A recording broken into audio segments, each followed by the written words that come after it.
A Giants podcast for Giants fans by Giants fans. It's Sean Morash. On the sideline, into the end zone. Touchdown, Giants! From the offseason to the wins and the losses, it's time to take one Giant step.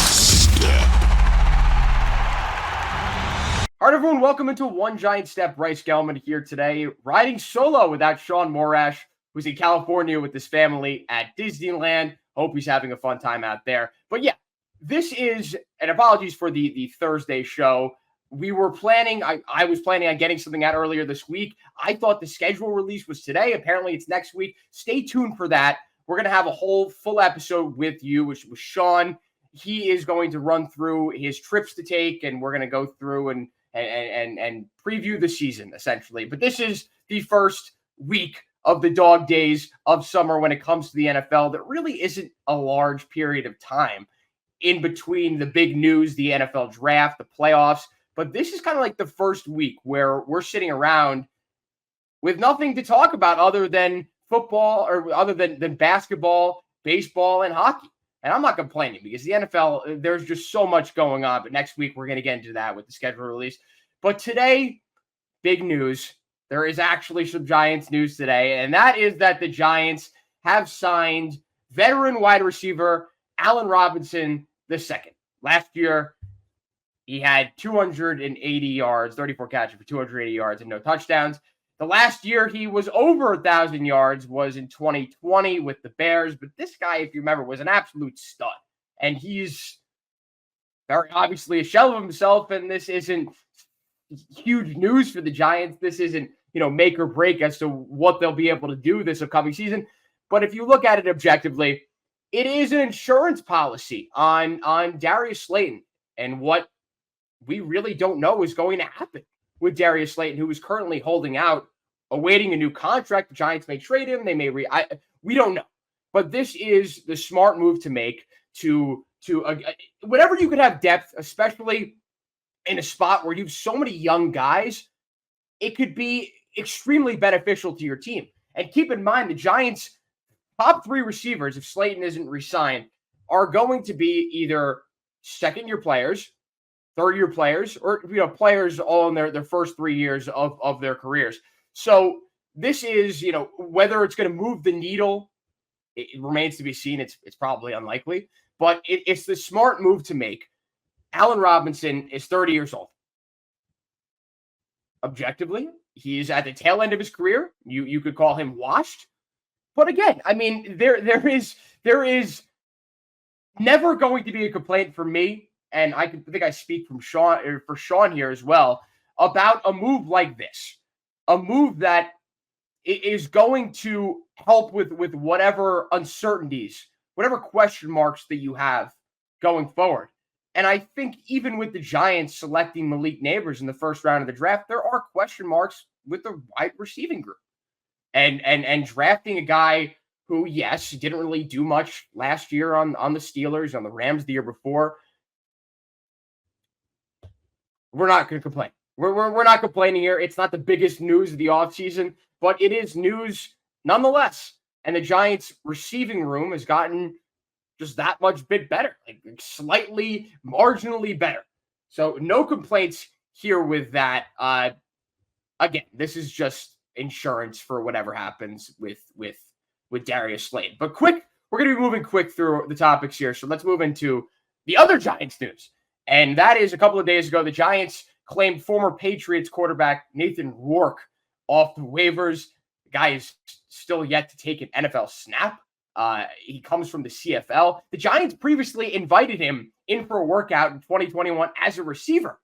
So again, not another move that if you're not paying close attention to the Giants, and I understand why you wouldn't be, considering the fact that the Knicks and the Rangers are putting together two of the best runs that we've seen in New York playoff history. So it would be hard to stay in touch with these tiny marginal moves the Giants are making. But this is now the fourth quarterback the Giants have on their roster. It remains to be seen what Brian Daboll does and what the point of this move was. I usually he tends to keep three quarterbacks on the roster. So again, this is not something that you need to look at and analyze a million different ways because there's really nothing to analyze. The Giants decided to sign a fourth quarterback.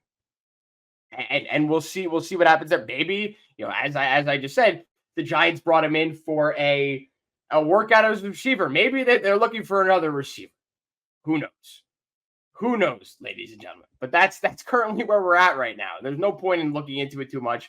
There's no point in over analyzing any of these details here. Again, quick rapid fire episode, just trying to get the news out and get to next week because that's when people are going to be tuning back into the Giants because that's the schedule release.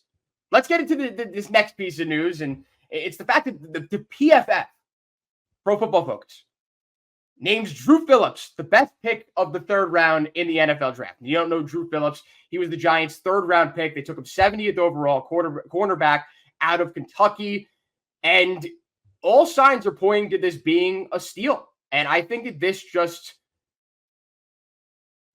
nails that point home, that the Giants are continuing to build the right way. PFF, reputable source, reputable organization. They put out some great NFL football, college football analysis. And if they're saying that it's a good pick, and listen, we don't need them to tell us that it was a good pick. I think a lot of Giants fans who know their biggest needs and who knew of Drew Phillips and who have watched his film since he was drafted, they understand this was a good pick, that this was the right move to make.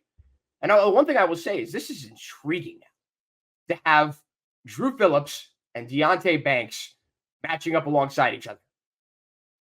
And let me just paint a picture for you. If these two guys, if Deonte Banks is able to take a step and become the number one cornerback that the Giants so desperately need, and Drew Phillips becomes a solid man corner who you could plug and place anywhere in in the slot, in the nickel. Do you know how good this Giants defense could be? Do you know how solid this defense could be? Could be a top defense in the NFC, in the NFL. We know what their front seven is. We know their defensive line. We know their edges. We know the Giants have the best defensive tackle in the NFL. And what was their one major question mark on defense? It was their secondary. Losing Xavier McKinney. Losing, presumably, Adoree Jackson. Trey Hawkins was playing for you as the corner. And now you draft Tyler Nubin in the second round, and then you take Drew Phillips in the third round. The Giants are building in the right areas. I understand drafting off best available and then drafting off your biggest needs. And for the Giants, they drafted off their biggest needs, but it also happened to be some of the best players available. As you could see, Drew Phillips being the number one pick ranked by PFF in the third round, it was both the Giants' number one positional need, and apparently he was the best available player. So again, another positive here from the Giants. They're getting that outside credit, that outside support from PFF. But again, this defense could be so good. Could be so good. And it remains to be seen what's going to happen here. Like we know what we have with the defensive line. We know what we have with the linebackers, with Bobby Okereke anchoring down that unit. The secondary is just a major, major question mark. And let's see. I'm excited though. I'm intrigued to see what happens with this secondary.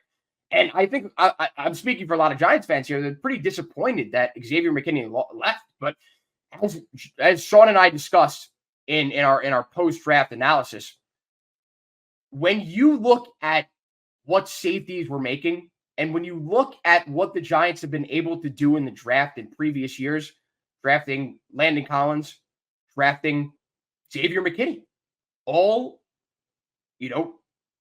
late first round, second round picks, all guys that you're paying a rookie deal for. They're not, homegrown guys who decide to hit the open market, get paid, and then look at what happens to a lot of these guys. The Giants correctly observed in the available market that the best way to improve their secondary, considering where they are, considering where they've already devoted their resources and their cap room, the best path forward was to draft those next starters in the secondary. And that's what they did. They drafted 2 potential starters. So again, Joe Schoen deserves the pat on the back. I understand it didn't work out with the quarterback. Tommy DeVito had to come in and win 3 straight games. We talked about it then. I don't want to talk about it now, but that's the situation the Giants were in. They did their due diligence. They found their quarterback. They identified their quarterback in the future. They tried to trade up for him, and it didn't work out. And they pivoted, and they did what was needed to do. They drafted along their biggest needs, and it also worked out because those are some of the guys that were the best available at those spots. So enough said about that. We talked a lot about the draft. We'll continue to talk about these rookies, how they're progressing in training camp, whatnot, as this offseason goes on. The last big piece of news, the Giants bring back Chris Snee as a scout, the 2-time Super Bowl winning guard. Chris Snee, and Pro Bowler, is back with the Giants as a scout. This is another good move, another under the radar, solid move. You get a guy who, again, a Giants guy, a New York homegrown guy who won 2 Super Bowls with the Giants, and who knows what his abilities are as a scout, but you know that he is favorable to this area, that he again, if you're a part of 2 Super Bowl winning teams, you what I will say, you see what's happening with the Knicks, that the Knicks are good now. All of these guys want to go to every single game. They've got 1 million alums just sitting under the hoop. And I think other teams are looking at that and like, all right, well, this could be complete BS. I'm completely speculating. I'm just throwing it out there. But I think it's a smart move to bring guys in who have had success with the organization, guys that are probably already trusted by ownership. I mean, obviously trusted by ownership, but you bring in guys that have had success already in this spot who may or may not have an eye for talent. Remains to be seen. What's the downside? There really isn't any downside to any of the stuff that we've discussed today. A lot of positive news going around for the Giants. Again, as I said, the dog days of summer are here. And we are just spitballing. We are just discussing the marginal news that is going around right now in Giants world. I kind of like the quiet. I don't like the crazy stuff. I will say this, that there could be a big report coming the Giants' way, and I can't expand on that, but you'll have to stay tuned to the wires and all of the your Adam Schefter, Ian Rappaport, because one Giant may be out for next year and not returning. I can't expand on that anymore, but it remains to be seen. We'll discuss it when it happens. Again, next week, Sean will be returning. I think the schedule is releasing next week. I'm almost positive, but we will get that whole schedule show for you. Sean will discuss the best trips you could take and whatnot, and all that great stuff that he provides you. But until next week, I'm Bryce Gelman. Thank you all for taking one giant step with us.